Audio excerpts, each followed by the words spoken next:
Seeing a world for what it is can always be a tough thing. We see so much all the time that it becomes something more of an art to be able to filter out the rest of the noise. To look at the details you want to see rather than the ones that jump into your thoughts and scream and grab for your attention. It can be exhausting, which is likely why my part in this project was, by comparison to my brothers, so minimal. I may have provided a solid foundation for their work, but the others were always more qualified for details. The newness of the thing is intoxicating. It seizes your senses, your imagination, your entire essence. If time was a factor to worry for, it might be concerning to see how much of oneself we invest into our projects. That's never been an obstacle I've had to leap, however. I sound dispassionate, but that really isn't the case. My project has always been more of a gradual gain. I'm not interested in small-time accomplishments that will net me nothing but a headache. I desire more. So I did my part, and I left.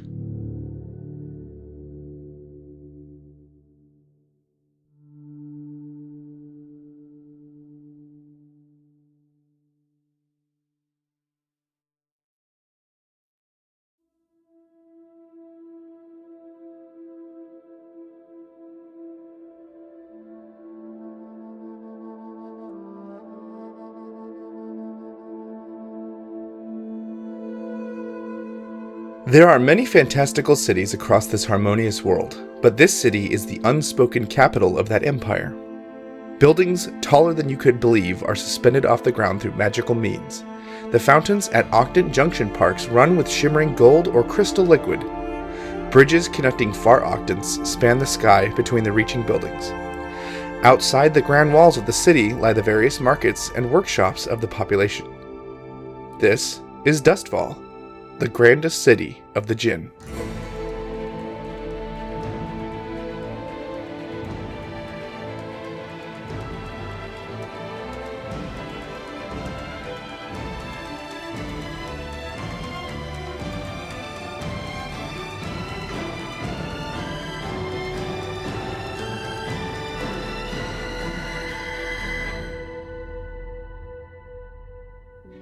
The Djinn themselves are plentiful and bright. They all have adopted various forms, each one not larger than a dog.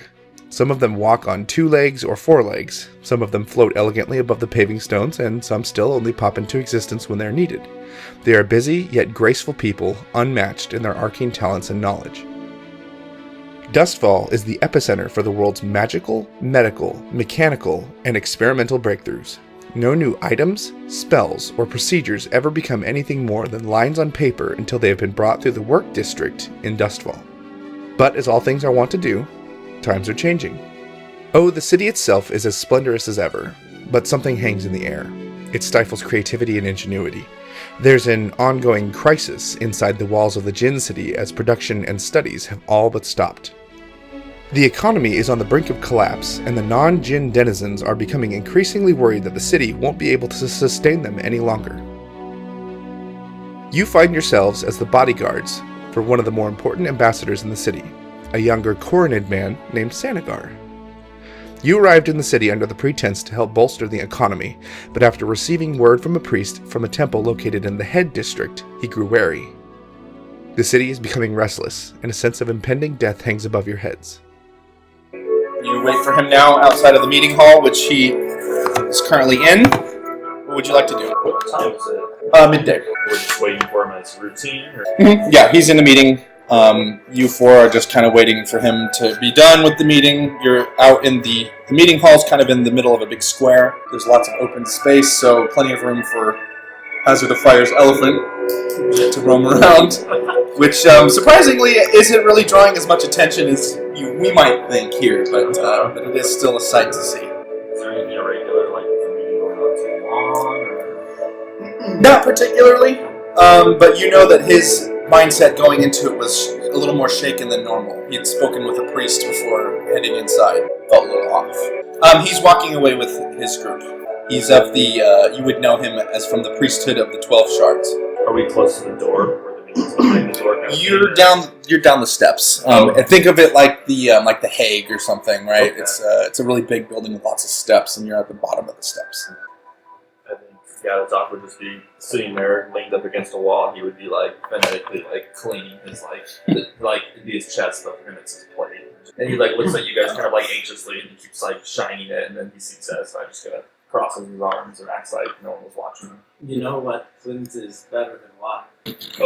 What? Galatok would like he'd roll his eyes like he's never heard that before from his associate. He's been in there a while. You think everything's okay? I'm not very sneaky. Maybe somebody else who's more sneaky would know. Should I sneak in there? Would you like to? I would like to sneak in there. All right.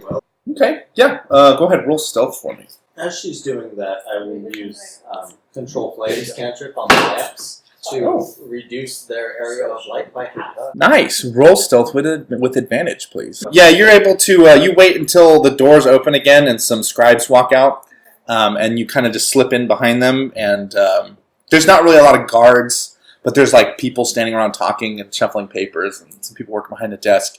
And you're able to with that roll, you're able to check like all the doors on your way down to like kind of like listen in until you're pretty sure you found like the ambassadors meeting. Are you going in, or are you just trying to like kind of listen? Going in. Okay, so you slip in. You're able to, there's actually like a row of shelves that kind of like splits off immediately from the door to the left hand side, and you're able to kind of skip in there and without being seen by anybody. And you got like kind of a nice little hiding nook kind of by the door. You slip in and you hear these people. It's a bunch of different, it's like elves and humans, and there's a couple tabaxi people and one Djinn involved with this. And you're pretty sure that that's like the Djinn who's in charge of the city. You would know him as Blessing. He's purple. He's got some light amber stripes on him. He has no leg or arm appendages. He looks more akin to a stingray. And he's kind of hovering above his little like space on the table.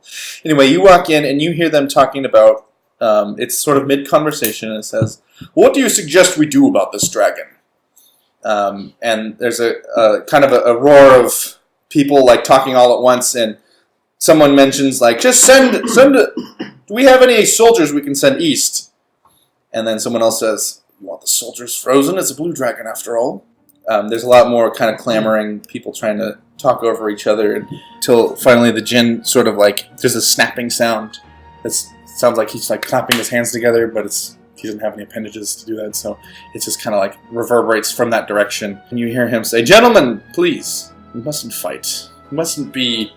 This meeting has gone long enough as it is. We don't need to be getting involved with unnecessary discussion. We came here to talk about the war efforts and the Heart Pact." Some kind of quieting, and like, "We've already discussed this." There's a couple humans who are like, "Can we be certain that the shadow plane has been pushed back?" One of the men stands up, and he looks like he's dressed kind of in military style, in ambassador's uniform, and he says, "Oh, trust me.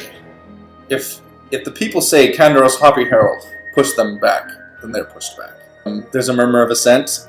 Someone says, "We've talked this to death already. Please let us just adjourn the meeting."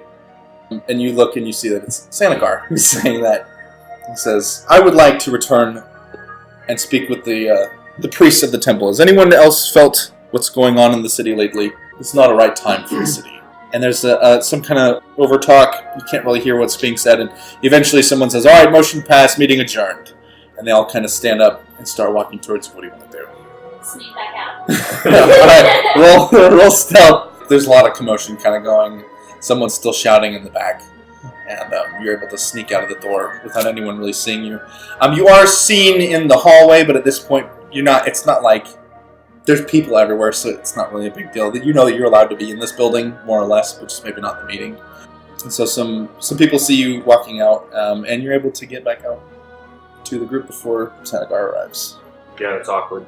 Definitely, just like as soon as you come down the stairs, he like stands like in front of you. He's like, "What is it? What's happening?" So, there are people that are either poor or not. Our Sanagar loves priests and wants to work with them a lot. I'm not really sure what side he's on at this point. It sounds like we're going for the religious side of things, and there's something about a shadow plane, and I'm not sure what a shadow plane is, so maybe we should investigate that a little bit. And we know that there's something going on with the economy and we'll talk about that, but You would like nod, but every time you say war, he stands a little straighter every time you say war. So 5th edition doesn't have knowledge of the planes. What's the appropriate role? I mean, I can tell you at least a little bit without even having to roll that. As far as this war going on to the west from where you are, is near a big water source. There was just one day a group of shadows showed up. You weren't really sure what the heck was going on with that, but it mobilized a lot of the local militaries and actually united some of the far kingdoms in like this purpose to push the shadows out, and ended with, or at least you've been told it ended with, a large force occupying the city of Cry and amassing like a force, basically building it up and trying to force the shadows out, where then they were attacked by some giant shadow monster. And that was kind of the last thing you'd heard, but you'd heard that there was victory, and you haven't heard much else beyond that. She says the name Canros. Can I roll history on that? Or Yeah, you can. It's a 17. Canros is he's a general in one of the militaries on the western side of the land. Okay. Is how I'm going to put it. He's revered as being tactically smart, and his wife Leandra is known as the Ascended Warrior because she's never lost a fight that she's come up against. And we're alive and not we're just fighting against the shadows. Okay. Yes. And please feel free to ask selfish questions. That's totally fine. That's kind of why I'm doing this partly. So is Sandagard come out yet, or is he still inside? Do I know if Sandagard usually wears a shirt or not? Yeah, how's this physique? Is he pretty chiseled? As I say, were you in the group when we first met Sandagard? Okay. Because my first image was... That was very shortly after you joined the group, I think. It was a long time ago. It was a while ago. Sandagard is a very sensual man. kind of snake-like. A sensual snake? Mm-hmm. He's a snake-like humanoid. Very good looking. Yeah, that was the description. Was this literally the greatest looking man we've ever seen? I mean, is this the first time we've heard about the Blue Dragon? The Blue Dragon is a new... You've known that something's been going on in the east. There's been a lot of mage schools out that way that were disappearing. What schools? Like magic schools, like just kind of getting under attack. And nobody was really sure what was causing it. But the destruction has been total and like all lives lost type thing. So this will be the first that you've heard of a dragon being involved with that. Nothing with the arcane changing. It's just mage schools are just being destroyed. Also, It was thought to be the work of bandits. between the four of us, are we trusting Sandagard? How long have we worked? That's a good question. After a fairly new contract, you've probably been working for him for about 6 months. Are we happy with our employment? And my other question is, are we aligned with the priesthood that he is talking to? That is totally up to you. Do you worship any of the gods? Yeah, I think he pays you pretty handsomely. In fact, it had been kind of my thought that you guys got this contract because he had been traveling with a Tabaxi merchant group that he ended up falling in with and traveling with them for some time while he was between cities, and offered you guys a pretty hefty sum of money because he couldn't get over the fact that there was an elephant traveling with a bunch of cats. So yeah, ultimately I think he's been a good employer to you. That would be fair to say. If he's walking down, I would just immediately look to him and be like, "What's this about Blue Dragon? We're gonna fight it?" He's kind of like, he goes, and then he looks at you, he's like, "Thank you, Elania, for once again involving yourself in politics." And then he smiles, and he's like, "Well, there's nothing confirmed yet. All reports point to a young blue dragon destroying settlements and magic schools. I mean, you've heard all about those rumors, I'm sure." He's kind of addressing all of you. He's like, "It appears to be devouring magical creatures. Not sure yet, or why. And extra prevailing theory, at least for now, is that it's also been eating some of the Djinn. That's the first time we've ever heard of a dragon attacking the Djinn outright. So it is a little concerning, but I don't know what we could do about that from here." So is it killing the Djinn? Well, the reports say consuming the Djinn, yes. What about magical constructs. Yes, unfortunately, any magical items or constructs or people with arcane abilities have not fared well against this dragon. Has anybody gone to fight him? Not yet. We could be the first. You should let us kill it. You should pay us to do it. Unfortunately, my business is taking me west. Unless you want a severed contract to go fight this dragon, I mean, that could be arranged. But for now, I was hoping that you could take me... For now, I was hoping that you could take me to see the priesthood of the 12 shards. I need to... And he kind of sighs and he hangs his head a minute. He's just like, don't you feel it? It's like a heavy weight over my head in this city. It sits in my chest. It feels like there's something lurking in the pools of my mind, grabbing the ankles of my thoughts as they try to pass by. Today is a day of death. I can feel it. I don't know why, and I need to speak to the priesthood. You take me there. You guys are in the Heart District, and you need to travel to the Head, which is here from like somewhere in here. Alright, I'll fly ahead and make sure there are no hiccups. Is this town particularly rough, or is it just because he's just a VIP? Yeah, he's an ambassador, and that naturally paints a target. This city isn't devoid of crime. It's a glorious city. Just as the intro says, it is the levels.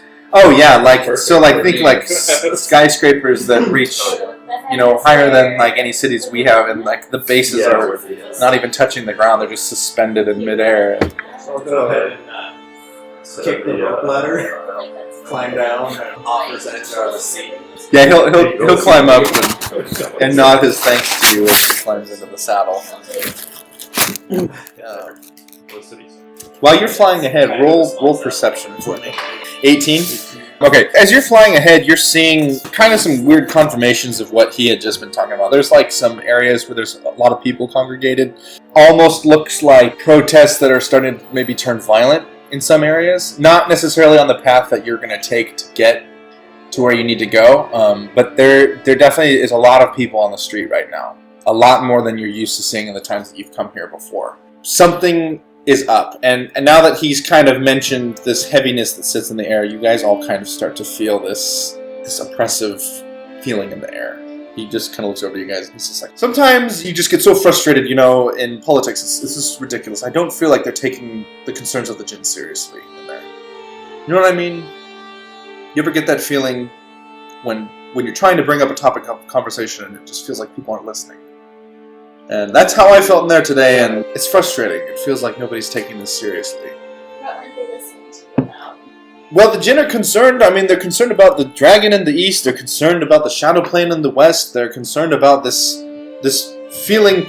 Productivity has come down in the last 4 months. This city is starting to take a nosedive. Economically speaking, and it's not been good for the morale of the citizens, and it's not been good for the leadership of the Djinn, and quite frankly, it's been a little scary for the regular citizen here. Kind of as he's saying that, there's like this group of marchers who kind of like march across a thoroughfare in front of you, kind of shouting, and like they kind of look over and they start like waving signs at him and stuff, and then continue on, and he's just like, there's unrest everywhere, and the ambassadors in there are acting like it's not happening. They're trying to pretend that it's all in our heads, this unrest and this oppressive feeling. So the ambassadors aren't listening to the Djinn himself, or like multiple Djinn? The Djinn leadership. I mean, Blessing was in he's in the meeting with us as he always is, as the representative of this city, but each one of those ambassadors has their own other cities that they attend, and speak with the Djinn there, and every single one of them is concerned about what's coming out of Dustfall. It's the shadows? You think they won't push back? Could be. It's not ruled out. Well, change is coming, one way or the other. But if we were to get out ahead of this, then the best way to do it would be a wholesale change, I suppose. Be a change in ambassadors, or a change in Djinn leadership. I'm not entirely sure. Maybe we need to try to talk the Djinn into ceding some of the control of their city to the regular denizens, people who aren't of Djinn descent. So you think it's a leadership problem and not the shadow / dragon? There's a lot of people who would smell espionage in these events. I've been around long enough that I can see that that's not the case. Things that's happening in the west are contained to the west. The dragon in the east has been contained to the east. He has not traveled this far out. And we'll see signs of his destruction. Should he move this direction, it'll be easy to track. No, I think this is coming from within. Boss, who would benefit from Dustfall being less productive? It's a question I've been asking myself for some time now. I had some concerning words with one of the priests of the 12 Shards earlier. He mentioned that earlier today they heard a voice in their main temple chamber. Not unheard of, to speak directly to one of the gods, but this was a very clear first contact from the gods rather than them reaching out and getting a response. And the voice is asking for help, but won't say why. Is that what we're going to talk to now? The same priest? Yeah, head in that direction. Is that what they were talking to you about before you went into you? Yes. Why Yes, did that's they come to you? I think just because of who I represent, the Koreanid are people who have made our own way in the world. I got some uplifting news earlier, actually, that on my home isle of Gyasli is being celebrated currently for its recreations of some of the Djinn magics. They're not complete recreations, and they do have some faults, but it is they are beginning.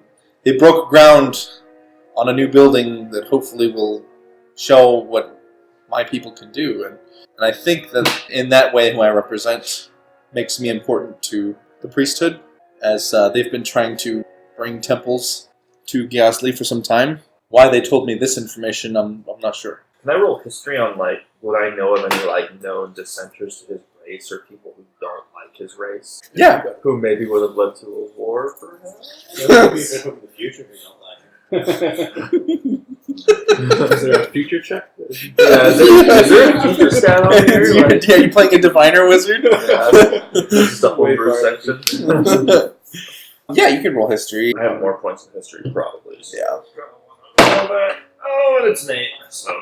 You don't know of any, currently people who are, campaigning against the Coronid or anything. There's no history of that currently. You do know that his race has not been known for their creativity until very recently. They're in something of a renaissance right now, if that makes sense. But they have always been historically very reclusive, kind of out on their island, not really allowing for much trade, and they've been very strict on their regulations and rules regarding what they allow between their island and the land. Are we still walking over Yes. to the head? Yes. Are we still running into anybody? I mean, you're seeing it all over the place. There's people running up and down the street shouting, and protesters going in front of you and behind you, but nobody's getting up in your business. Roll of perception if anyone's looking at my boss phone. It's a 16. Yeah, there's definitely some not so awesome looks being cast his way. In fact, roll an investigation on one of the crowds in front of you. You see some people who, there's one guy who stops and, grabs a couple people by the shoulder and then kind of points, and then they all kind of scurry off. You did notice that. I think I would, kind of awkwardly step away from the group at some commotion coming from the crowd nearby as, you just kind of see me, pop up a little bit as much as I can as I see, a potential fight. What's going on? These guys are looking funny. Can I follow them? Sure. So I go to, intimidate these kids, and she just, ducks around me. It's oh, okay. And I'll just turn her around again. What'd you roll for stealth? 17? Wow. So you become one with the paving stones or something. Yeah, you wind your way through the different protesters, and you catch a bead pretty quickly on these guys. They run around a couple corners and into an alley where there's a lot more people who have clubs and swords and bows and arrows.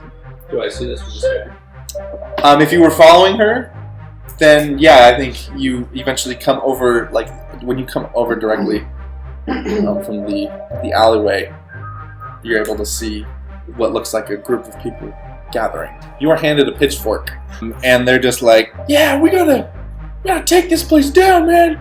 There's this general anti-Djinn sentiment mostly. These people are mostly humans, elves, I guess goblins, tabaxi, things like that. So yeah, you grab a pitchfork, there's a lot of energy, and you begin to move out of the alleyway. You're heading toward, this whole group is heading towards the road where, what's the elephant's name? Gamba. No, Orza would know if he signals in any capacity towards Yatatok, I'm gonna start fighting. But that's something you know. I would whistle.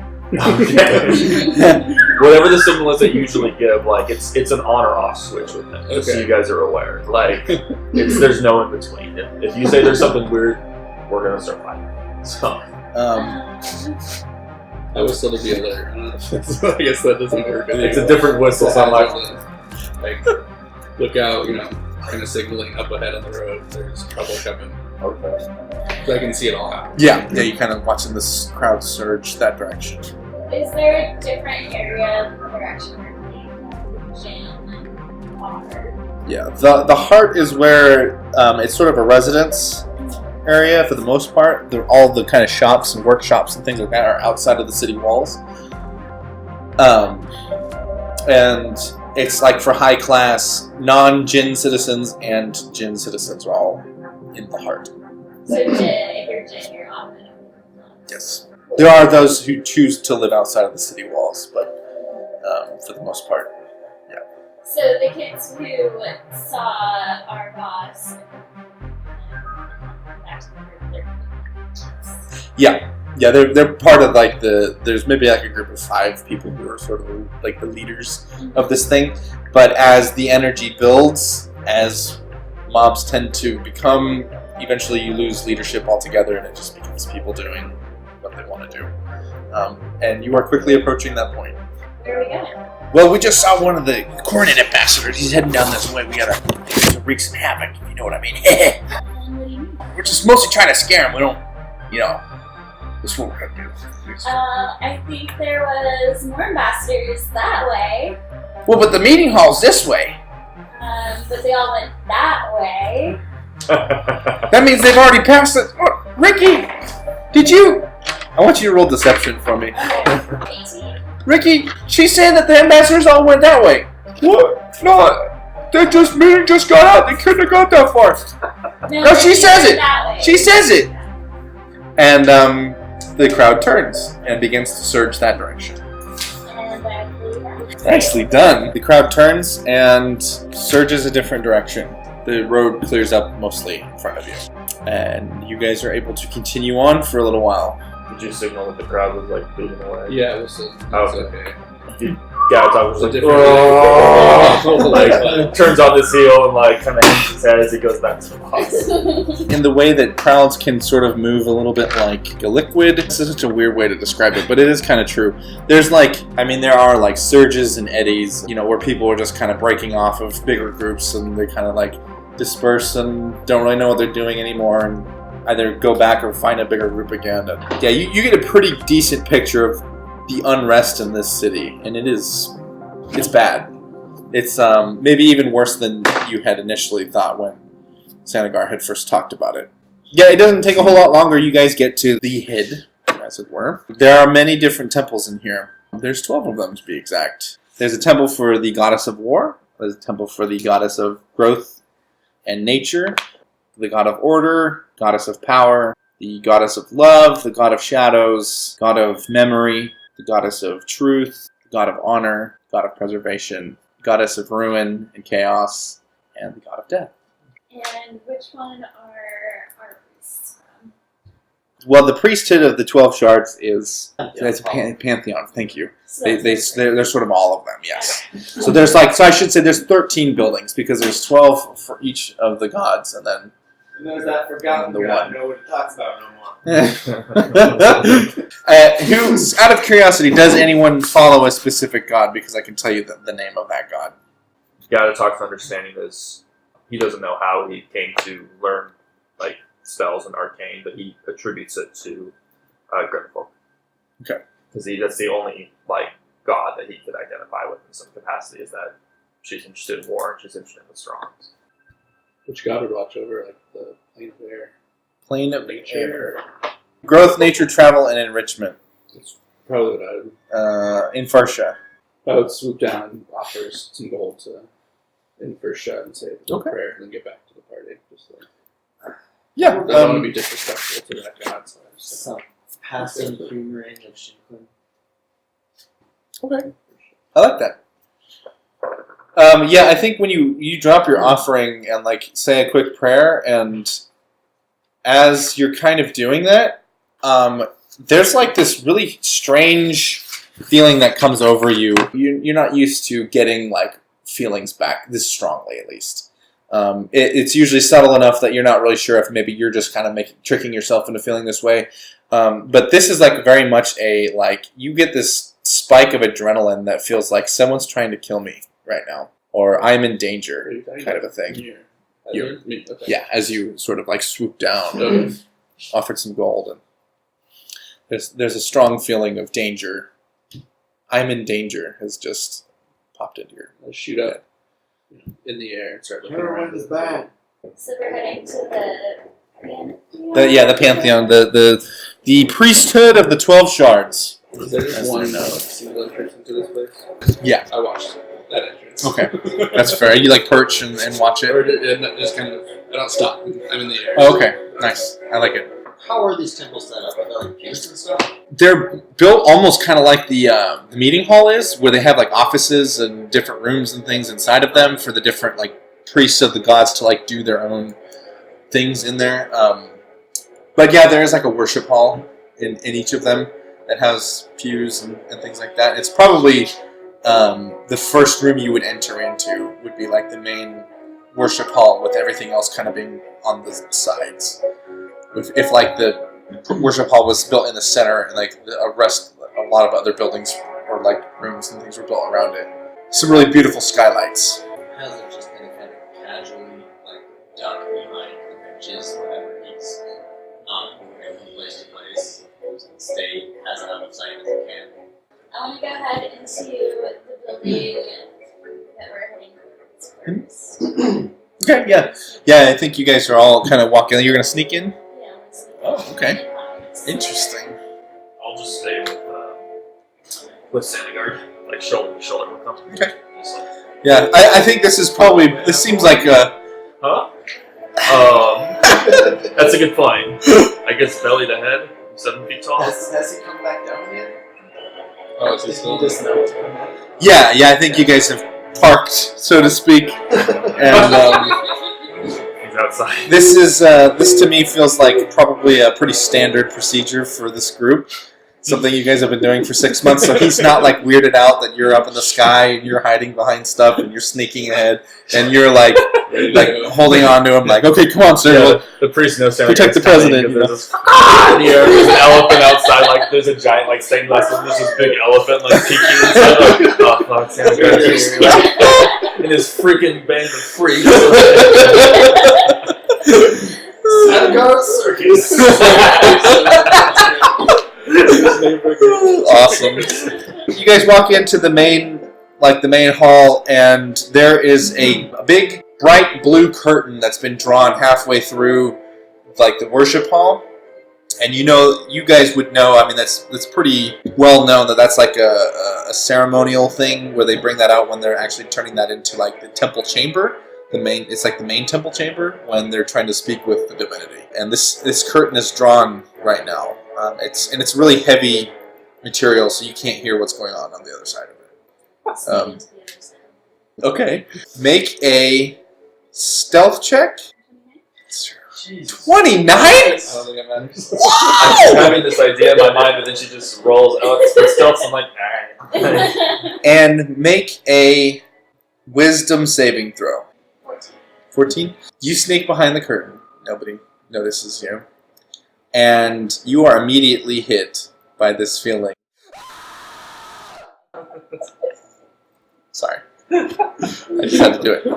There is this terrible shriek that echoes through your head. It's like reverberating inside of your mind. And it like doesn't end. Yeah, it's like I'm not going to do that, obviously, but yeah, it is a constant, like, you were just assailed by this, and I'm actually going to have you take 4 points of psychic damage, please. I roll out underneath the curtain and get the F out of it. As soon as you cross the curtain again, the screaming stops. Unfortunately, your unceremonious exit has attracted some attention. So there's a priest who kind of like runs over and is like, "What? Mistress, what happened? Are you alright?" I'm so sorry, I stumbled into that. I didn't know what it was. I was just looking for the bathroom. Oh, So sorry. Oh, my. My nose. oh my, are you crossed the barrier? It was an accident. I'm so sorry. And he pulls a small rod out of his. That's terrible. He pulls a small. You made it way more terrible. He pulled out his rod. You crossed the barrier. I'm sorry. He pulls what looks like he takes out a stick that has a crystal at the end of it and kind of like waves it over you, and then like looks at it and it doesn't do anything as far as you know. He's like, "It's okay. You seem okay. Are you sure you're all right?" I don't think so. I'm just a little shaken. Okay, the bathroom's that way. And please don't cross the barrier. We're in the middle of something very strange. But, what is going on? We've received a message from the Divinity. We don't know. What's the message? And at this point, I think Sanagar is kind of walking up and it's like, and the message is, it just says help. It's impossible to identify who's speaking it as all Divinity is of Malar, but someone's in need of help, and they never come to us first. It's always us reaching out. So whoever it is needs help now. Hazard's gonna walk up to that curtain and kind of like stoop over and try to look under it. Well, it's like all the way on the ground. Is he picking it up? Oh boy! Like low enough to the ground that no one else would see under it, but just like Make a wisdom saving throw for me. 9. No, wait, that's a 6. There's a sickening scream that, like, just from your fingertips up, it just, like, hits your head and it blasts you backwards, and you're going to take 5 points of psychic damage. Did we hear any of what's going on with Alanya on the other side of the curtain? No, just that's, like, you guys noticed her, like, roll out, like, tumble out from under the curtain. Okay. And then this guy was talking, and then Senegar's... See anything? There's, like, a group of priests. Like you can see like their feet and like their shoes kind of in a circle. So yeah, you guys like watched Alania like roll out from under. The priest was talking to her. Sanagar was walking up, and then all of a sudden, Hazard of Flames excuse me, Hazard of Fires. Just like it's blasted backwards. There's like a spark, and like he flies backwards, and crashes into a pew. And some more priests run over to him and pull out their sticks. I probably look over at Hazards, look at her on the ground, look at the priest, and look at the curtain, and, like, draw my warhammer, and, like, slowly walk up to the curtain, like, and then I'm just gonna stare at the curtain and, like, look at Sanagar and, like, hold an arm in front of him, like, don't go near the curtain, boss. There's something fishy going on. Just hey, gotta talk. I appreciate your initiative, but this is part of the rite. This is part of the ritual. Are you two all right? Hazard, are you okay? I'm fine. Alania, are you okay? Let's see what the priests need. You have to go through a special ritual to step foot inside of the circle, the ritual chamber. Let's figure out what it is what they want from us first. And so the priests kind of come over and start talking to him. Like I said, we got a message this morning, and he pulls that little rod out that he's got again, and he's showing you like the crystal. He's like, "This, we have a larger one of these essentially in the ritual chamber. Well, we assumed it would light up if we ever were contacted by one of the shards. Well, this is the only time it's lit up, and so we know it works because there was a voice on the other end. Normally, we're the ones reaching out, so you can see why this is concerning. And the voice is telling us that it needs help. And we don't know how to give it help." Is it coming from a particular shard, or is the crystal just indicative of any shard? The crystal lights up any time that divinity should touch it, any divinity at all. And like I said, all divinity is of Malar, so it's hard we can't differentiate who it is, and they won't tell us. There's no pitch to the voice. There's no. I mean, so in the way that he says like voice. So the way that I would describe that, like, you heard the screaming. It's less of a voice, but and more of a feeling, but at the same time, it's like an audible feeling. Okay. So there's no way to like differentiate.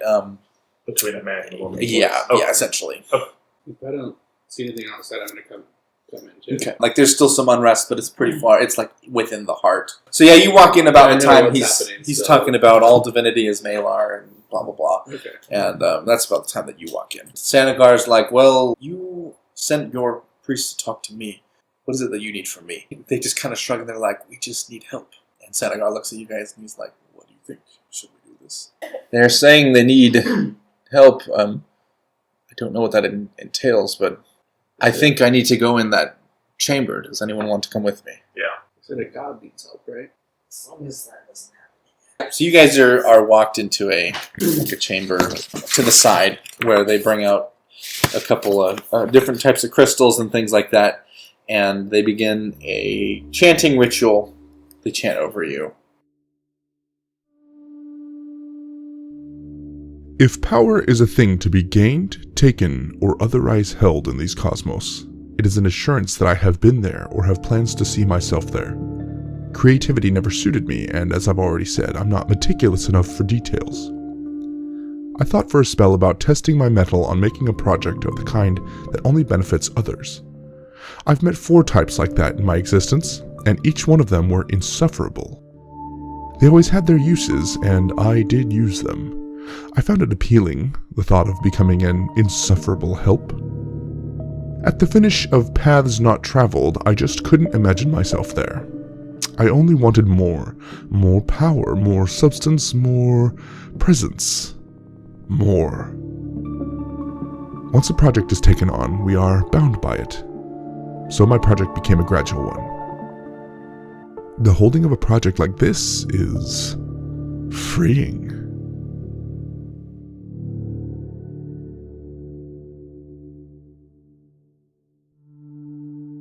You have gone through a short ritual. The priests had surrounded you.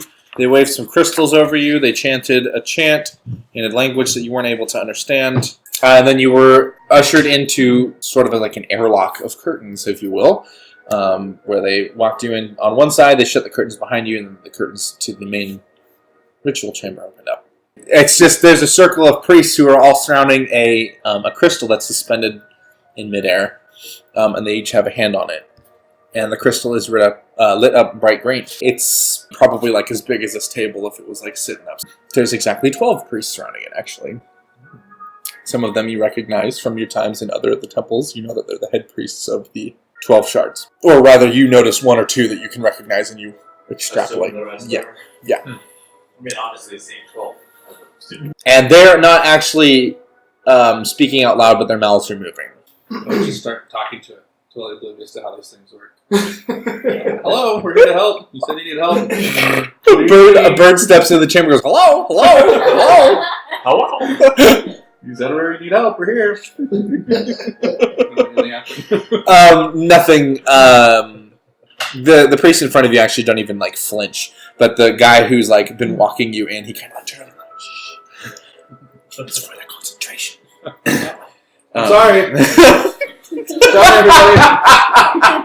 Yeah, and Sanagar sort of hesitantly steps up towards the crystal, and as he's moving, the priests shift and move their hands on the crystal so that he can actually step up and get a hand on it. You see his fingertips touch, and then his whole hand gets like sucked to the crystal, and his head kind of goes down immediately. And I should mention that this crystal is like slowly rotating, and so they're all kind of like slowly taking side steps. Yeah, it's very very cult-like almost. Very slowly shuffle behind him so he doesn't. What do you guys want to do? Want to use message on that crystal and see if it can hear me. I think it's a bad idea. I'm gonna try it. Just message point at the crystal. You in there? You point at the crystal and you say, "Is anyone in there?" And then immediately in your head you hear, "Is anyone in there? Is anyone in there? Is anyone in there?" And like it just echoes back at you like 100-fold. And make a wisdom saving throw for me. 6 again. You take 4 points of psychic damage You also get from your own last voice. The rest of you roll perception for me. 21. Your eagle eyes Yeah, we're like spot a very brief flicker in the light of the gem around the time that Hazard of Flames went. And then they spot a very brief flicker in Hazard's hand before he decides that's an even worse. I think it hurt you though. I think the flicker when you did that. Try it again. Gatatok will step forward and cast Detect Magic on the crystal. So you cast Detect Magic on the crystal, and immediately you are like, this is a magical construct. What? But it's not even in the same way of like, this is a magical item, like this is like a living construct. And you're really like baffled. You're like, you feel like you're looking at a person, right? When you're looking at this thing. Make a wisdom saving throw for me first. Ooh, it's a 15.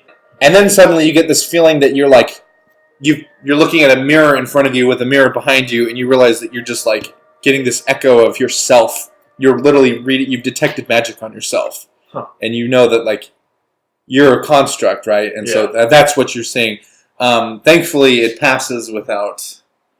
Okay. Feedback. Yeah, feedback damage. Can I talk to you, the person who let us in to the chamber? Yeah. What is this crystal? This is the divine antenna. That's what we call it. Is this the thing that asks for help? This is how we receive that message, yes. This is what we use when we speak directly to divinity. What are they doing? They are listening to the request. Why do they have to touch it? And why is it? Because the magic in this item is encased in such a way that the lattices won't allow magic to pass into it and out of it the same way. It's just a reflection. And he kind of looks at Hazard. He's like, as a friend here has learned with his little spell that he tried. What are they hoping to get out of it? Like, what are they? We're just trying to decipher how to help. Is it always just a reflection? Only when you cast magic on it. If you are touching it, you can receive into yourself. That's what requires a physical connection. Touch it? Yeah, absolutely. You step up to touch it, and This thing's floating. yeah, it's suspended off the ground, probably like 3 or 4 feet. And as you guys are like walking up to touch it, the priests and everyone are like, without even opening their eyes, they're like shifting to make room for you. It's like they can sense your intent to touch it. Are all of you touching it? I'll touch it. I'm not. You're not gonna touch it? Okay. So you three grab it, and it's the same thing. Like the moment that you make any kind of contact, like your whole hand just like sucks to it, and your head is like forced down, and your eyes are closed, and you just you hear this voice in your head. It's literally like it's this distant voice shouting, "Help! Help! I can't do this! Please help me! You have to help me!" We can reach out to it. Like if I say, who is this? I can say, who is this? Yeah, I mean, essentially, you say that, and you hear those words kind of like echo out into this aural void, if you will. There's like a part of you that knows that whatever is shouting out there didn't hear you. Those words are, make an insight check. So with an 11, I think you say, who are you, or who's out there? And there's just like this feeling, you're just like, it's just not important enough. But beyond that, you're not really sure. You notice as soon as like their hands went to the crystal, and I mean we haven't got to you guys yet, but we will in a second. But you notice that his lips kind of started moving as like in the meta at the same time that he was asking that question. You can like notice his lips moving. How aware are we of our bodies? You haven't lost all sense of your body. Like you know that you're still like have a physical form. But your care about it has dramatically reduced. I think having some experience in communicating with magical instruments that to attempt to channel mental capacity than speaking, not casting messages. Sure. Not going to say help with what. And like, are you putting any magic behind that at all? Only if I don't get a response the first try. Okay, yeah, I think it's sort of the same deal. You kind of get like this echo back, not an echo, but this feeling inside of you that's just like, it's not important enough. I was going to ask, kind of along with his connection to our bodies, is there any sort of physical space, or I guess not sort of physical, but like, I would try to go to it myself. instead of calling to it. Oh yeah, okay. George, Yeah, interesting. Yes, you are able to mentally the best way I can describe it is if you were running forward and you start to run on all fours, you're just grabbing this space and throwing it behind you as you're propelling yourself forward. Yeah, essentially, yeah. So that's a very good piece of flair. You are flying through this, and it feels very similar to when you fly outside. The voice is never getting any closer to you. It's still kind of out there. But as you fly, you start to hear whispers, things like, "Who is that? Who's out there? And help with what?" Those things kind of pass by you as you're moving through this space. You notice his wings start to twitch at the same time as these guys' mouths are moving. And his beak is probably moving too. How far is his bullet off the ground? Probably 3 feet suspended.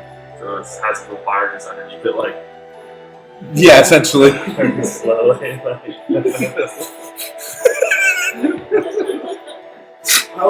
He touched it with his face. He went, "Poof!" I just kind of bend my knees and Just go with it. Just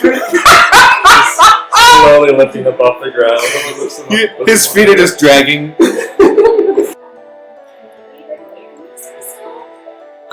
Not until satisfied. This is why we had the 12. Come in. What does that mean? Its request must be fulfilled. If a god requests something of us, it won't let us go until we've done what it needs. So, Not without severely damaging them, I'm afraid. In the past, before we understood how it worked, we tried certain gruesome tactics, and it never ended well for anybody involved, and so we've taken to just appeasing the god. The problem is the weight of the request is unknown. We don't know how to fix it. I should go. Can I feel my associate's presence in this? Yes. Okay. And can I... So I got this feeling I'm not important enough. Do I associate that with the question itself, or with what would I attribute that not important? I think that's all I can give you with an 11. Would I feel their questions being thrown out? Yes. Okay. Yes. I guess hearing them and then it's not hearing anything back as a group, maybe I would guys, should we shout out in unison? Is that simple, or? It's asking for help. So Okay. will you help? I'm going to send for yes. You say yes, and you have this incredible feeling of being grabbed and dragged through this ether. You get dragged through this mental plane. You move at incredible speeds until you are just stopped. And this presence in front of you is overbearing to the point where you don't know yourself anymore. You've actually lost all sense of self at this point. You were just presented with this thing, and it says, "Give me power to do what I need to do." Yes, you can. Do you offer it? a couple of third level spell slots. A couple of third level spell slots? How many do you have, Anakin? You lose 2 third level spell slots permanently. And you immediately, your mind pops out, it goes black, and you sort of lose consciousness for a second. And the rest of you feel his consciousness sort of leave, but you did notice before it left that it felt like he moved forward very quickly. Yeah, you definitely got this feeling that something came out and grabbed him and drug him in. Tyler just goblin handle all over this. You see him slump down off of the crystal. So I grab him and I pull him to the side. Okay. Do we hear his yes? You didn't hear what he said, but you knew that it had something to do with what he said was important. Is it just that? You're just saying, "I'm coming to help"? There's a feeling that goes through you, and you can't help but feel like it's not all you have to say. There's this feeling like there's 12 people here. They've probably said something along the lines of, "Oh, we're coming, we're trying." Yeah, there's attention turned on you for sure. Not hearing a response from the door, and I'll shout out, "Let me help you." There's something that kind of echoes back to you that says, "How? How can you help me?" I'll just say, "I'm strong." Yeah, you are grabbed by your clean ass mirror plate and dragged forward. until you are faced with this presence. We get attribute points. So you know that there's something there, something that you weren't in front of before. And now you are, but you were just like, this presence is so vast that it is like, Okay. And it's just like waiting, basically. yeah, it's expecting something else from you. So you said, I'm strong, and it brought you to it. And it basically said, like, how are you going to be strong for me? How can you give me your strength? And there's a warm feeling on the inside of you as though your blood is trying to get out. I think I would like kind of go through the motion of like I'd hold my warhammer, which has my holy symbol like strapped to it, and I would kind of like I would hold it forward with the intent of like usually when I would cast as War of God's blessing on whatever this thing is, but at the same time I'm kind of offering. It's like I'm offering that spell, but I'm also offering just myself. You're offering, like, yourself your strength? Yes. Like me as like I guess a person as a warship would say a person. Like how can I act on your behalf? It takes 9 of your hit points permanently and casts you away. Your consciousness snaps. You watch him fall off of the crystal. And then shortly after that, Sanagar falls off of the crystal. And all the other priests start falling off the crystal. I kind of sense that these people are offering their talents. Yeah, you at this point now that like something's broken in the understanding of this, and you get the idea that it needs an offering. It needs something from you. In a permanent fashion. Okay, well, sensing that I feel like I have to perform forearms or shot what I have, I pull out two hand axes that I have. Do my best spinning dive attack that I would do to take out as many as I can to show how quick I can be with these two weapons. So you do this display, and that's when it. Like, this hand reaches out and grabs you, and same deal. You lose all sense of self, and you're just, like, in front of this presence. And it says, you get this, like, feeling from it that's basically, like, very impressive. How can this help me? Okay, I'm not going to penalize your strength or anything like that, but I am going to reduce those damage dice to D4. And it pushes you away, and you walk out, and you see Orzo falls off. I gathered all of the Yes, in yeah. my little corner. You've made a pile of priests. You wake up and the light has gone from green to like a red, and there's this voice that actually booms audibly through the chamber. It says, "Thank you," and the light shuts off. The crystal remains suspended and turning, but the light inside of it just kind of turns off. And there's like this moment of silence, and the priests are all standing up, and everyone's kind of like rubbing their heads a little bit. Yeah, there's a part of you that feels missing. People are starting to smile, and they're like, well, we hoped whoever it was. And then the temple explodes.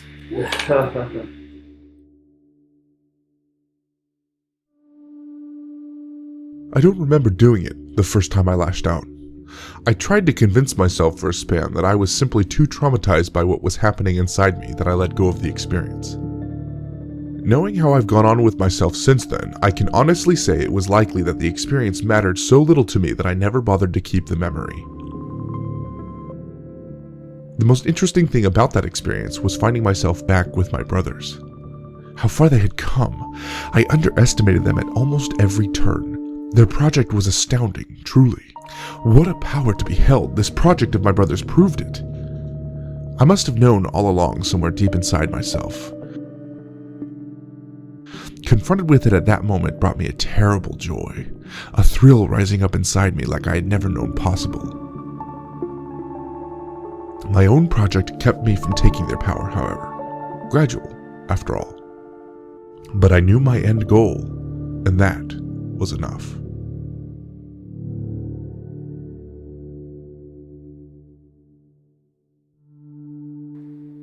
You guys are not in the temple anymore. You were 4 blocks into the critique, which is right here. So I would want to talk to Sanagar first. As you're about to ask that, you turn to face him, and you turn like towards the city walls at that point, and there's this huge plume of ash and dust and dirt and smoke that is like rising into the air. Smack dab in the middle of the heart.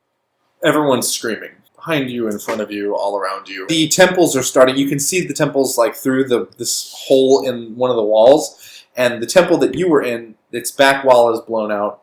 and some of the other temples are starting to like crumble and like fall in on each other. Oh, wow. And further into the city, there's big buildings that are also falling, and there's like those sky roads, those sky bridges I was telling you about that like connect the different octants together. Those are like buildings are crashing into them, and just like those are snapping apart and falling.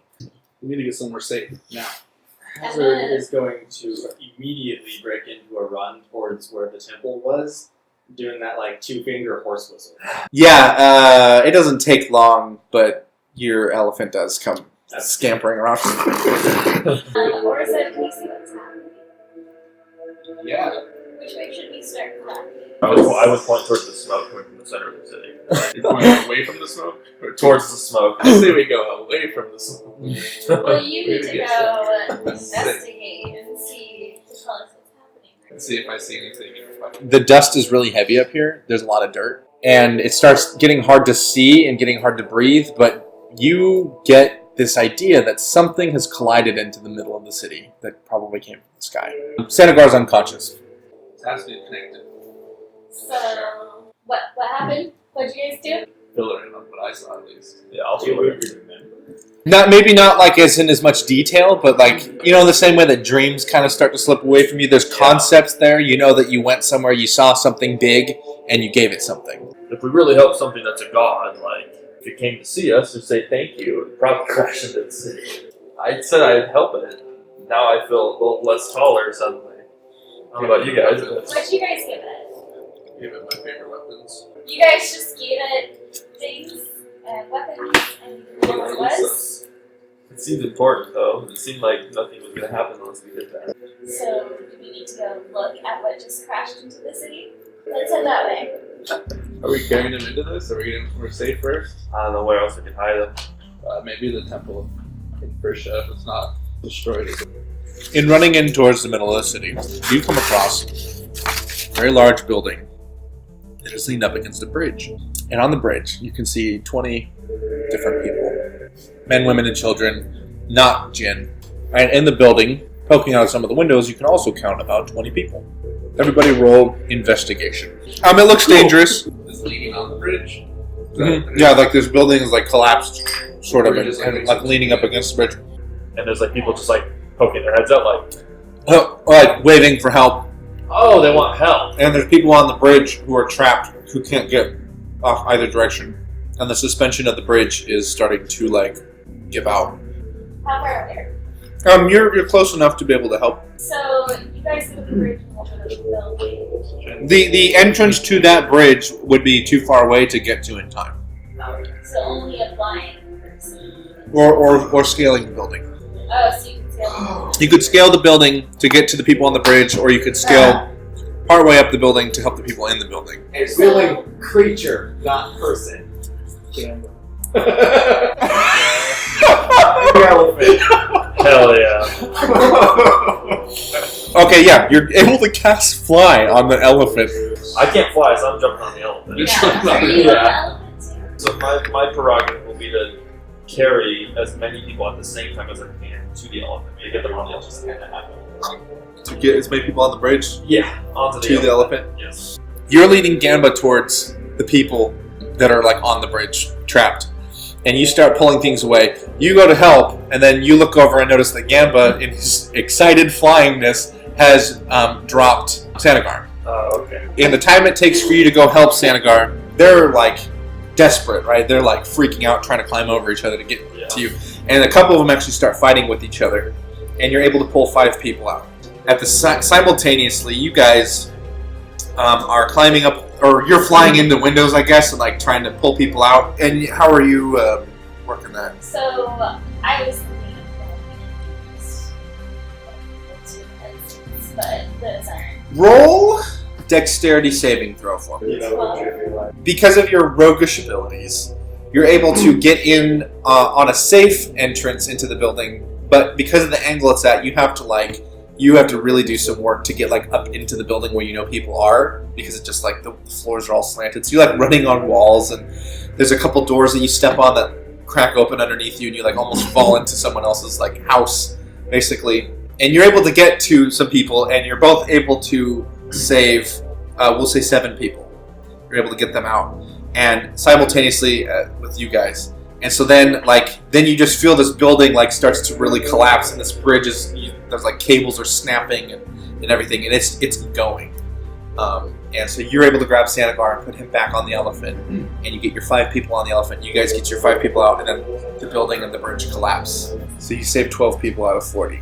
And their screams of terror silence very quickly after the buildings collapse. What do you want to do now?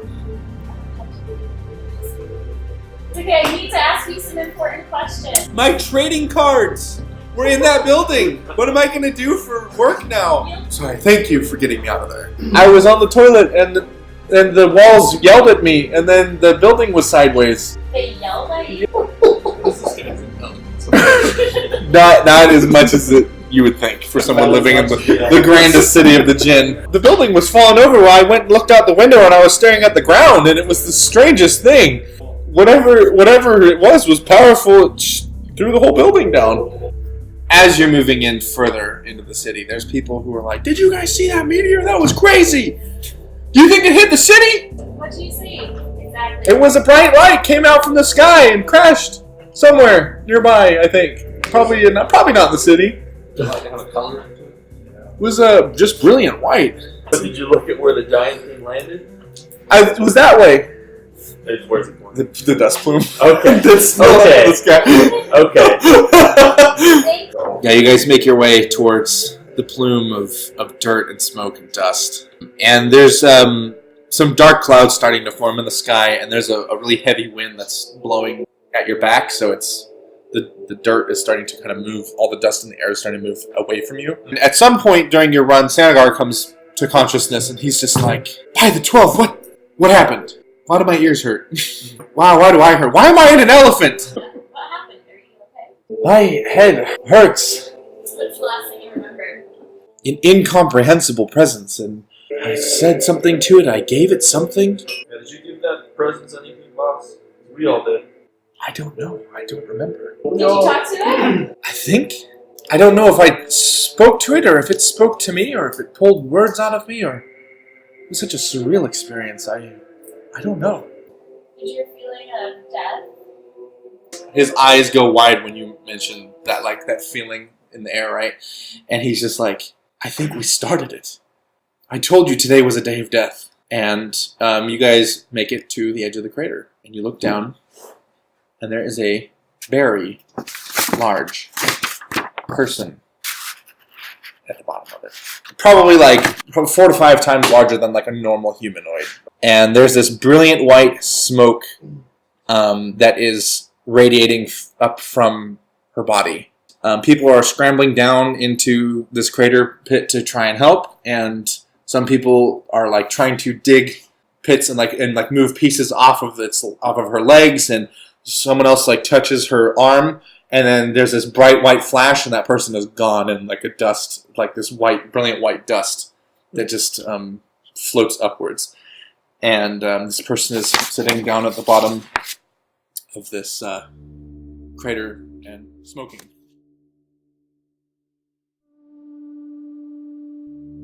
Finding myself again in the presence of my brothers, my project had not yet commanded me to take what they had. So it was to my great disappointment that I witnessed my youngest brother kill our sibling. It was such a casual thing. He reached out and crushed him into dust. It was simple, yet elegant. I admit I took much inspiration from it. Eventually, the time came that I moved for my youngest brother. Next I saw him, I struck against him, breaking him into pieces. In his defiance, he cast the dust of our brother to their project. He then drew in what power he had left, and he cast me far, far away. I don't know what else he did, but he shattered as he pushed me out. 12 pieces of himself falling into synchronicity with his project.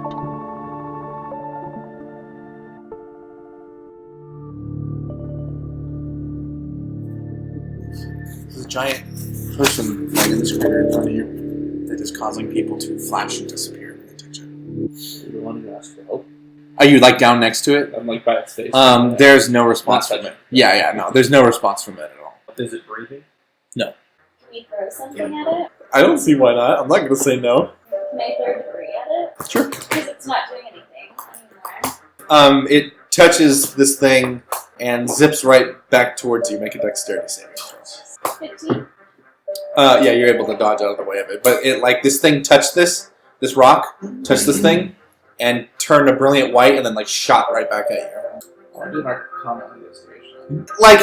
I'll give you this. Magical here, guys. Even with the roll of 7, this thing is very clearly no magic you've ever seen before. You're like, what is this magic? And you're really looking at it, and the magic that this thing is exuding is bigger than all of the Djinn cities that you visited combined into one.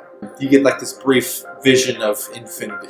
So besides the body, is there clothing on it? Identifying marks? Is there anything that relates to anything else that we can see on it? Roll religion.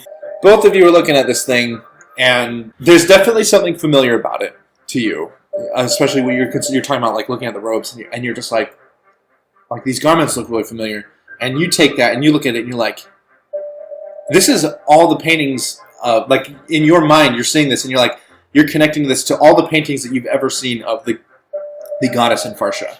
If you say that out loud and you're right there, then you will immediately connect that, and you'll see that, and you will recognize your goddess is on the ground shattered. This is for sure. Yeah. What is it? She's the goddess of nature, I believe. Someone screams and points at the sky, and you see 2 more bright lights falling out of the sky. Towards us? Just to the earth. Okay. They're far away, but they are brilliant white. It lights up the sky like daylight, and with all these dark clouds around, it's a very strange experience to have the sky be dark, but still be able to see as though it were daylight. Given whatever experience I've had with my associates fighting, seeing hazards, cast spells, having Orzo fight alongside me, do I feel any of their presence or my presence within the goddess that's on the ground before me? Do I feel like a part of us in there? In the same way that you might look at a battleground after you were done fighting there, and recognize certain footprints or slash marks up against an enemy or something like that as belonging to your colleagues and maybe to yourself, as a post-mortem, as it were, walk of a battlefield. In that same way, you look at this god and you're there's a part of you that's I had a hand in this. In the part of her state? Yes. Oh. I'm going to be instructing Gamba to hold up a large piece of debris, at an angle towards where the other 2 things are falling, Yeah. and get behind that. What are you guys seeing? What is going on here? What did we start? This isn't Persia. This is the god. I can sense our presence in whatever hurt her. How? I think we helped something that was looking to do damage to her. Possibly her siblings that are falling from the sky right now. With the sight of these new meteors falling to Earth, that feeling, that oppressive feeling of death and despair, and just kind of this overall misery that's in the air, kind of comes to a head. But there's there's this note of sadness behind it. So you guys were talking about this god as a god, being dead, right, out loud to each other. Yeah. So you're talking about, you're this isn't Farsha, this is, she's dead, this is the goddess, she's dead. And someone at the top of the crater says, what, that's a god? And they turn around and say, the gods are dead! And they just shout it back towards the rest of the city. And the screams that are already echoing through this city begin to swell upward again. This is your guys' fault. That's a nice call, but only Sandgar pays us, so let's just keep it. What's Sandagar up to? He hasn't even come down into the crater with you guys. He's standing at the top with Gamba. But he looks stricken. How far were those other craters? One thing real quick I need to jump in here and revise. I forgot to mention a pretty important aesthetic detail around the body of this celestial being in the bottom of the crater. A bunch of vines and shrubs and trees and flowers and grass begin to grow very rapidly and expand to consume the crater. The trees are growing really rapidly. The shrubs are getting bigger. Everything's kind of expanding outwards. It doesn't affect anything that's coming up here later. It wouldn't have anyway had I remembered to mention it in the first place, but it is an important detail for geographic location in the world. Sorry for the late edit. That besides just from the shock of this god crashing into the center of the city, there are other fires now springing up around the city. You come up out of the crater, and there's like a decent size. There's a couple like decent sized fires. Are these pretty far out? The fires. They're all around the city, but it's right up close to you. There are 6 different 5-foot fires, and there are 3 very large fires inside of buildings. And as you're moving out of this thing, you hear another big crash as another skyscraper out in the city somewhere just kind of comes crashing down as the magic fails and it falls to the earth. Notably, you guys haven't seen any Djinn since all this has happened. We're not in a Djinn session. Not particularly, but this is still within the walls, and so it wouldn't be unheard of to see them. I would actually be a little upset if after almost 3 years of campaign, the character I roll up is just the cause of literally everything. Like the character's trying to do. I'd be like this troll of a campaign. It's your fault. I mean, you didn't have to do that.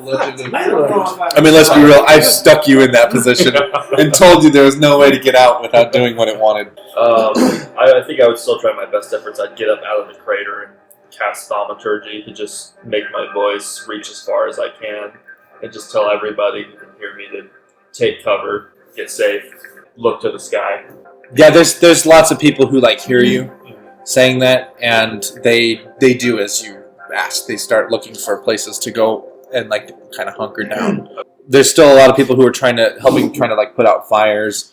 Other people who are pulling people from rubble and things like that. I want to ask Sandivar what we should do. He's like stood there just like kind of in shock, and he's like looking down at this thing. The gods are dying. What do you mean? What do I want you to do? The gods are dying. What do we do? What do we do? The gods are dying. So he's no help. He's in a state. I'll go up and slap Sandagard. He just passed out and you're slapping him. Well, he's delirious. I'm trying to help him out. Okay. Wait a minute. Yeah, you can go. Absolutely, you can slap him. Is that to hit or just strength? He's just standing there. Roll like a d4 for damage. I'll just be like, calm down, boss, and give him 3 blunt force damage as I slap him across the face with my metal hands. Yeah, he comes out of it, and his eyes are like this serpentine kind of shape at first. Like when he looks at you, and then he stops and he's like, the city's on fire. People are trapped. The gods are dying. Let's put out the fires. Let's start with that. And if we come across people who need our help, let's do that. Are we on board with that? I'll try to prioritize anyone who's underneath rubble to rubble. Ask you if you want to go for a fly.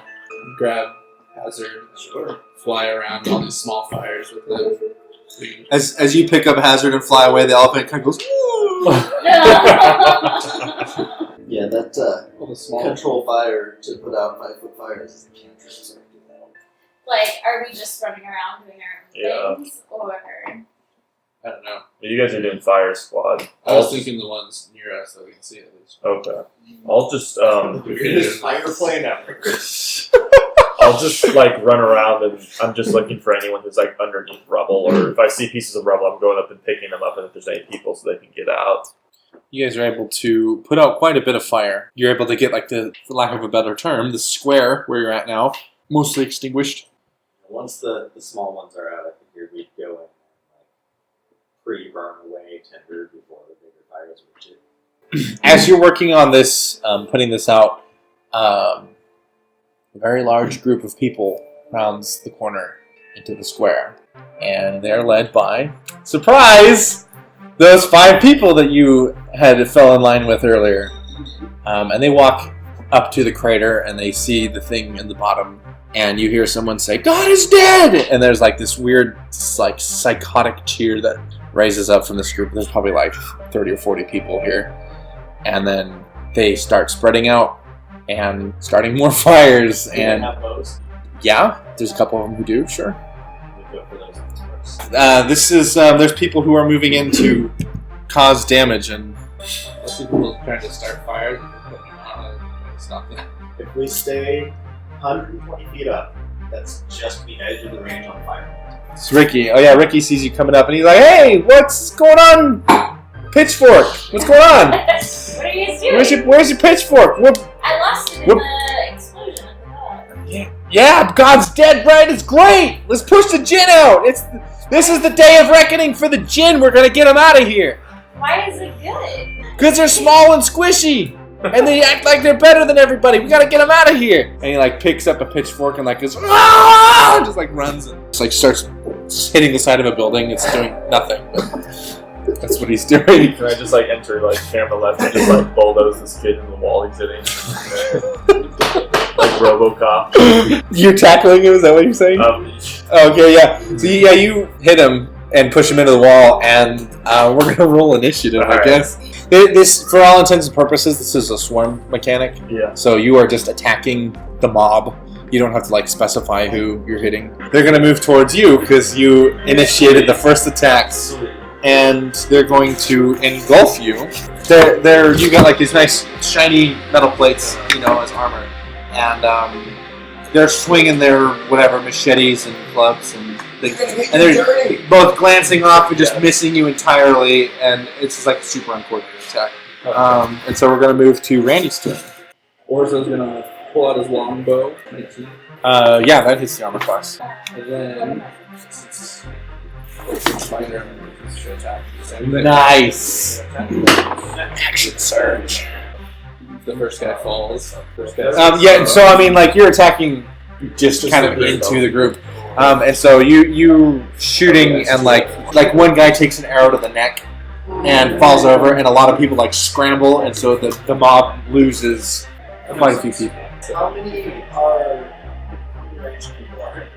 Archers?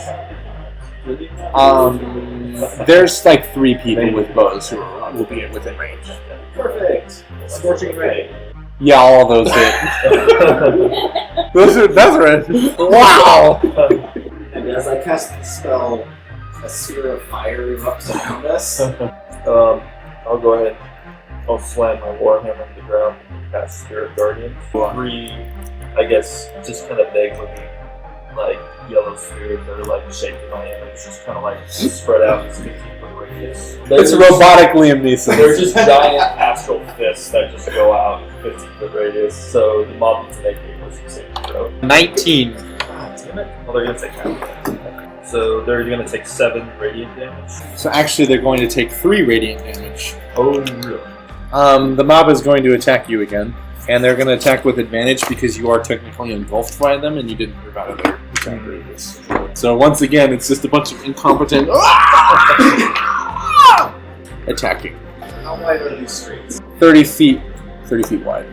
I kind of like the fact that we did something that got the gods killed, so like half the city hates us. And then the other half that liked us, we're now killing. There's a loud crackling sound, and the city streets light up very brightly as you look up, and another 2 meteors come streaking out of the sky in slightly opposing directions. When they land, it's very loud, and there is a very jarring shake. Probably been far enough away that it didn't necessarily hit it didn't hit the city, but they landed somewhere very close nearby. We also have a single origin. I'm just coming from the sky. It's hard to say because there's like cloud cover and everything. So that's just you only see them when they break through the clouds. At this point, let's just go ahead and say that we are down to the 5 leaders of this thing. I'm going to bring them down into like actual individuals now. Oh boy. But I'm going to go ahead and, if you guys are okay with it, I'm just going to make them go on the same turn. Ricky is going to stand up using all of his movement, and he's going to attempt to grapple with the Warforged. Oh man, you are grappled! And he even says, like, yeah, you're grappled! Yeah! Ricky grappled you! Tiki is going to run over and attempt to hit you with the shovel that he was hitting the side of the building with earlier. Does a 16 hit your AC? Does not. Oh my goodness. Okay, so he goes... Tembo is going to run over to Elania and attempt to stab her with a dagger. Does a 14 hit your AC? Sorembo, I guess, is going to go next. It's coming after you. Again. Wait, again? Yeah, another guy. So he like tries to like slash at you, but he just kind of misses. You almost feel kind of bad for him because it was so pathetic. I guess the last guy is going to look up at this fireball that's flying around 60 feet in the air. His eyes flash red, and he's going to cast Firebolt. And with that, it goes to Randy's turn. Oh, I'm definitely that guy. To 11 damage. 11 damage? Okay. So he's got an arrow, like, sticking out of his thigh, like Ace Ventura.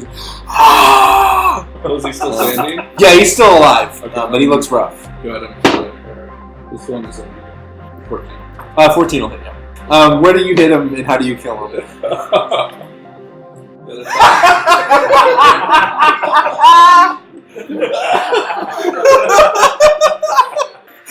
Excellent. I love it. Okay. That goes to Josh's turn.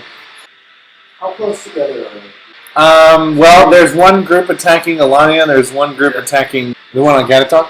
Yeah. Okay. Yeah, Gatatok is grappled, so he's going to take damage too. Yeah. Okay. Okay. As long as you know what you're doing. I think at this point you know, yeah, I was just like, do it! 12 damage? 12 damage to everyone who failed, 6 damage to everyone who succeeded. Okay. What's your spell say? 50. You're no longer grappled, because in the scramble to get out of the way of the fireball, even though they both failed, he let you go. And as I cast that, the fire pulse goes off again and does another 3 damage to all the bad guys. There's a 10-foot circle. So that first fire spell, like, all their hairs, like, went, like, caught on fire, and they're like, ah! And then all of a sudden, you're like, and then they were just, like, skeletons that then turned into ash.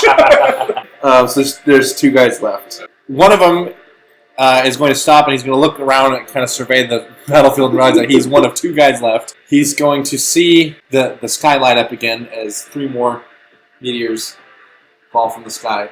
And his eyes are going to get really wide, and he's going to look at the rest of you, and he's going to turn and he's going to run. The other guy doesn't notice that this guy runs. He only sees the light up above, and he runs straight for Gatatok with his club. Okay. And he's going to try to bring it down right on your head.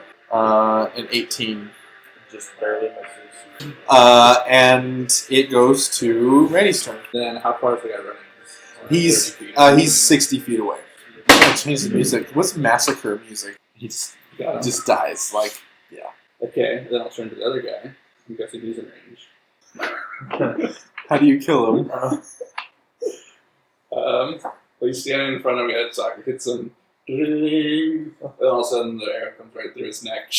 And stops right in front of Oh his man, head. it just splatters blood all over Gatatok's Yeah, nice it's like- clean plates. I just like very slowly frown. Oh Sorry. Like all man. over your armor. Like, Yeah, just like drop to my knees. The reverberation of the other 2 meteors that fell rumbles through the ground, and you hear distant explosions. Then you see Djinn start popping out, of like just kind of coming out and around and surrounding the crater and looking around after this fight has kind of stopped. And they scream as 2 more meteors come out of the sky. And those fall to the ground, much, much closer. In fact, you're pretty sure one of them probably dropped into the river nearby. They're looking around and they're looking at you and they're... Do you have any idea what's happening? The gods are dying. Why? Just like picking up one of the dead guys you killed and like using this cloak to like wipe my armor off, and I'm like, I don't know. I'm gonna say to them, something was in the 12 Shards temple. They think it was let loose. We knew that the priesthood of the 12 shards were having a conversation with something, or they were contacted by something, but we don't get involved in affairs like that. That's not our place. That's why the priesthood set up here, so we wouldn't have to. Do you know what it is? It's one of the 12. It's the only thing that can access that crystal.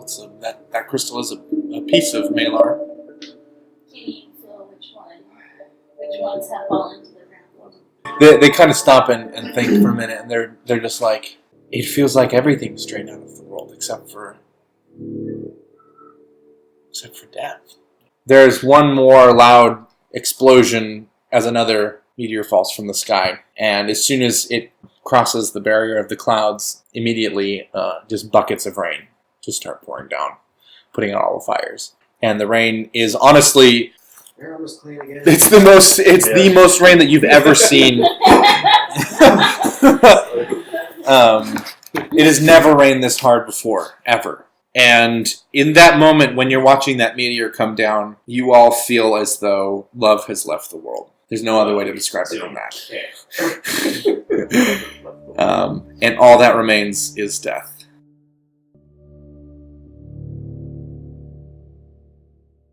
It happened almost by accident.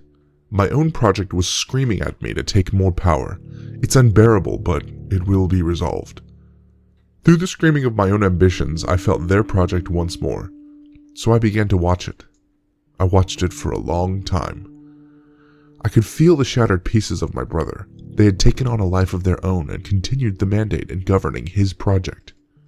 When I reached out and asked for guidance it all went silent again, as though someone had gasped and shut out the lights.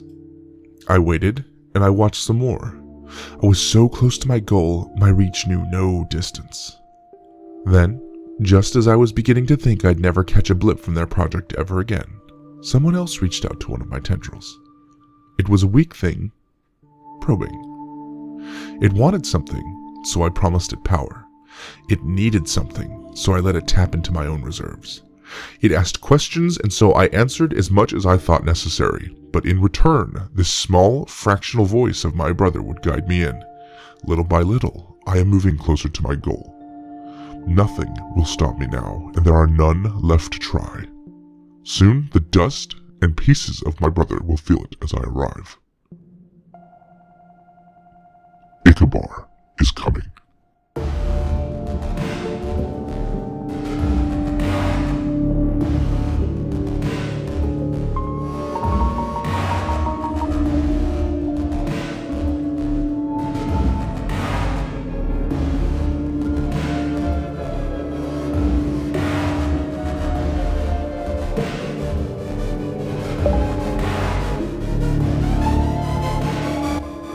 And that's all I have for you.